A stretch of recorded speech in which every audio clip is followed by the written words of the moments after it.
1। Okay, position vector क्या हो जाएगा? ए बार। पोजीशन वेक्टर क्या हो जाएगा? ए बार। कैसे लिखोगे आप? 2i cap plus 3j cap minus k cap. समझा? आपके पास पॉइंट है तो पोजीशन वेक्टर मिल जाएगा। अगर आपके पास पोजीशन वेक्टर है 3i cap minus j cap plus 2k cap, तो क्या आप पॉइंट बी निकाल पाओगे? हाँ, what are the coordinates of point B? 3, -1, -2। Understood? हाँ, तो अगर आपके पास पॉइंट है तो पोजीशन वेक्टर निकाल सकते हो, पोजीशन वेक्टर है तो point. So this is a very very important concept. Now let us do this question. क्या दिया है? ए बी बार का वैल्यू दिया है 2i cap minus 4j cap plus 7k cap and initial point A is 1, 5, 0। What we have to find is the terminal point. पहले आपको define करना पड़ेगा, let A bar be the position vector of point A and B bar be the position vector of point B. तो हम लोग combined में लिखेंगे let A bar and B bar, let A bar and B bar B position vectors of points A and B respectively.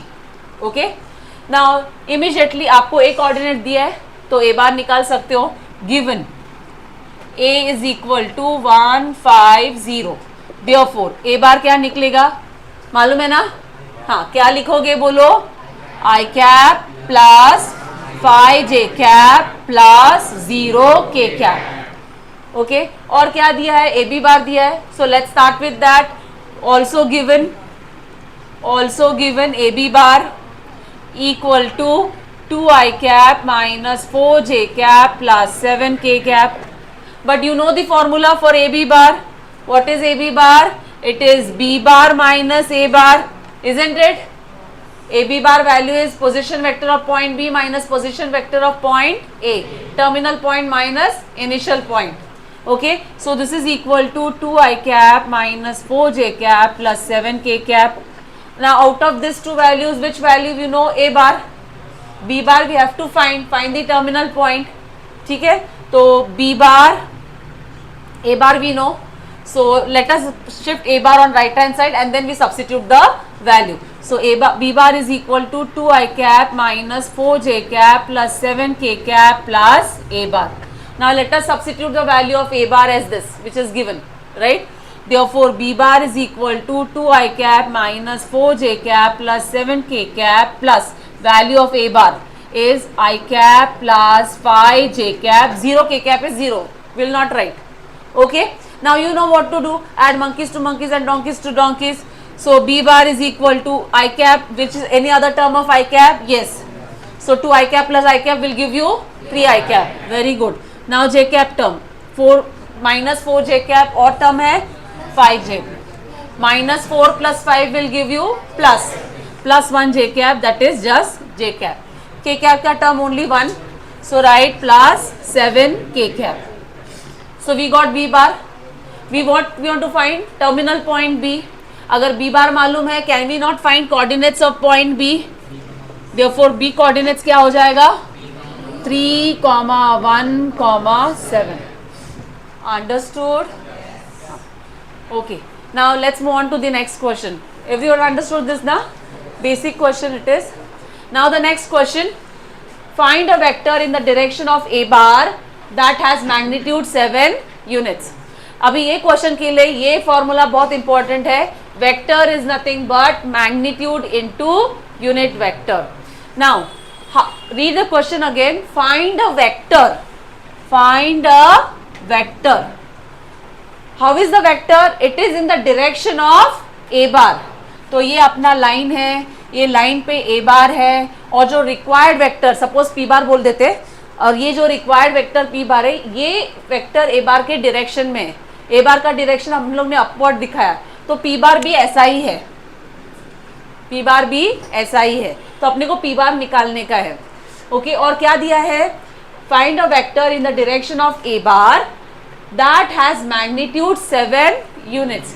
किसका magnitude दिया है? A बार का दिया है कि पी बार का दिया है? P bar. बराबर. So magnitude of P bar दिया है 7. Okay, so here I'll write let p bar be the required vector. Let p bar be the required vector. और क्या दिया है, मैग्नीट्यूड ऑफ पी बार दिया है, that is 7 units. It is not a unit vector obviously, right. अभी क्या निकालने को बोला है, पी बार निकालने को बोला है, but what is P bar, what is a formula now, vector is nothing but magnitude into unit vector, ठीक है। Now what vector we have to find, P bar, तो लिखो पी बार, मैग्नीट्यूड किसका रहेगा, पी बार का, सो magnitude of P bar. Unit vector, कौन सा unit vector है ये लाइन पे, ए कैप। क्या हम लोग ए कैप निकाल पाएंगे, हाँ। What is the formula for a cap, a bar upon magnitude of a bar. क्या ए बार दिया है, अगर ए बार दिया है तो उसका यूनिट वेक्टर भी निकाल सकते हो, राइट। तो यहाँ पे यूनिट वेक्टर क्या आएगा, a cap. Understood, it's not necessary वहां पे पी कैप ही आना चाहिए, कोई भी यूनिट वेक्टर वो डायरेक्शन में रहेगा वो ले सकते हैं, क्लियर। तो again remember, vector is nothing but magnitude into unit vector. तो अपने को वेक्टर कौन सा निकालना है, पी बार, ठीक है। उसका मैग्नीट्यूड कितना है, मैग्नीट्यूड ऑफ पी बार वो दिया है 7। अभी यूनिट वेक्टर, यूनिट वेक्टर हम लोग एक कैप लेंगे क्योंकि एक बार का value they have given, so this P bar is equal to magnitude of P bar into a cap. A cap का फॉर्मूला क्या है, a bar upon magnitude of a bar. Let us substitute, P bar is equal to magnitude of P bar 7 into a bar. A bar क्या है, I cap minus 2 J cap, I cap minus 2 J cap. Magnitude, what is the formula for magnitude, remember ना, अभी किया हम लोग ने, magnitude of a bar is nothing but coefficient of I cap square plus coefficient of J cap square plus coefficient of K cap square. Okay, let us use this formula over here. So this is under root of